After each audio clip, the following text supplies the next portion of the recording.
sur Radio J. Dans quelques instants, l'édito de Christophe Barbier. Bonjour Christophe. Bonjour à tous les deux. Et oui, bonjour à puisqu'on tous. retrouve Nicolas Rafal comme chaque lundi. Bonjour Avec bonheur. Nicolas, avec bonheur. Ah écoutez, parlons d'amour ce matin, parlons d'argent. Bah oui, avant la censure. 331 milliards de dollars, Ilana. C'est la Ça fait fortune rêver. estimée d'Elon Musk qui devient l'homme le plus riche de l'histoire de l'homme le plus riche. Reléguant Bernard Arnault au rang de smicard avec ses petits sacs Vuitton et ses glosses franchement de chez Sephora, la loose. Ça fait 7 milliards seulement de moins que le PIB du Danemark. Il se passe vraiment quelque chose de pourrave au royaume du Danemark en ce moment. Alors que moi, par exemple, j'arrive toujours pas à me payer un studio à Créteil-Lac, vous voyez. Cette nullité en maths, inaptitude numérique à ne pas savoir additionner, multiplier, qui fait que je me retrouve dans ce studio au lieu d'être dans une vulgaire tour de la Défense à 50 000 balles par mois. Déjà, quand Jésus multipliait les pains, j'étais paumé. Quand il a multiplié les poissons, ma grand-mère en a profité pour me resservir de la carpe farcie. Horrible. Alors j'ai fait le calcul, 331 milliards, ça représente combien de chroniques à votre avis à écrire pour arriver à ce chiffre? Si je m'y mets maintenant... Toute une vie ne suffira pas. Bah, ça fait 54 milliards de chroniques, sachant que comme la moyenne des gens, je vais à peu près vivre 28 000 jours, durée de vie moyenne d'un bipède à la con, si je claque pas avant d'une cirrhose au foie ou d'un AVC ou si je me prends pas bêtement un missile russe sur la tronche à cause de l'autre Asperger.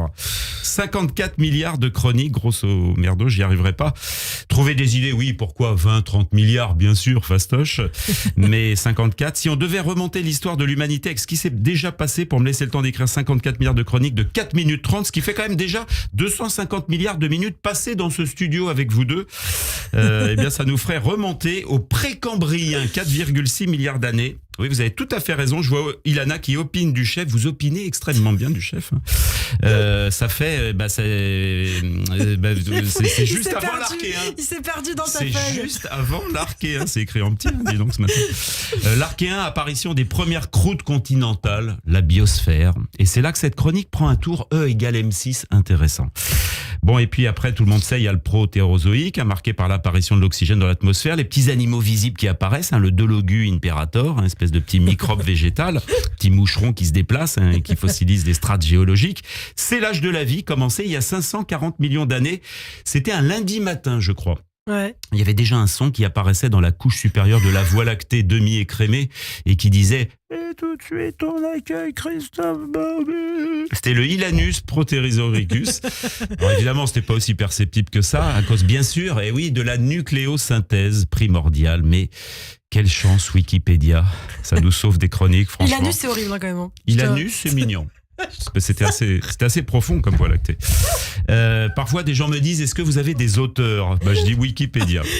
Non, franchement, il en a 331 milliards, tu peux t'acheter l'Angola avec ça. Comme disait Jean-Pierre Mariel, mais qu'est-ce que vous voulez que je foute avec l'Angola? Il avait dit ça un jour dans l'équipe, il était rigolo. Tu dois être emmerdé avec autant de pognon, déjà que t'es emmerdé quand t'en as pas. 99% des richesses de la Terre détenues par 1% des plus riches. Youhou, je suis riche. Je détiens donc 1% des richesses de la Terre, puisque je fais partie des 99% des plus pauvres. C'est énorme déjà. À 0,5% sur mon compte courant, ça fait toujours 54 milliards de chroniques à écrire. Vous vous rendez compte, à chaque inspiration d'Elon Musk, le temps de gonfler les narines, il gagne mon salaire annuel, juste avec un gonflement de narine. Il fait 6 mois de BFM pour Christophe, juste avec la narine gauche. Voilà, comme ça, moi je suis un peu enrhumé, mais lui il le fait bien. Quand il baille, il peut acheter Neuilly. Dès qu'il pète, il se paye le Liechtenstein. Voilà, là, il a clairement acheté Trump pour la dernière campagne. Trump, si vous voulez, c'est même pas un smicard. Pour lui, c'est le Secours populaire, c'est la Banque alimentaire, c'est le Burkina Faso. Voilà, donc je suis heureux, moi, vraiment, de pas être plein aux as. L'argent, s'il ne vous apporte pas le bonheur, vous permet au moins d'être confortablement malheureux.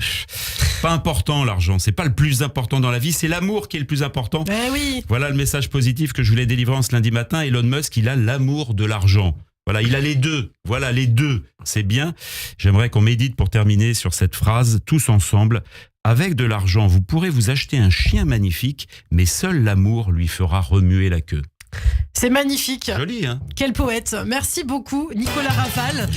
On vous retrouve avec grand plaisir, Nicolas, aux côtés de Christophe Barbier, chaque lundi matin et sur vos réseaux. Si vous insistez. Sur vos réseaux. Merci, Nicolas. Et tout de suite, comme chaque lundi, c'est donc l'édito de Christophe Barbier. Les grands débats commencent sur Radio J.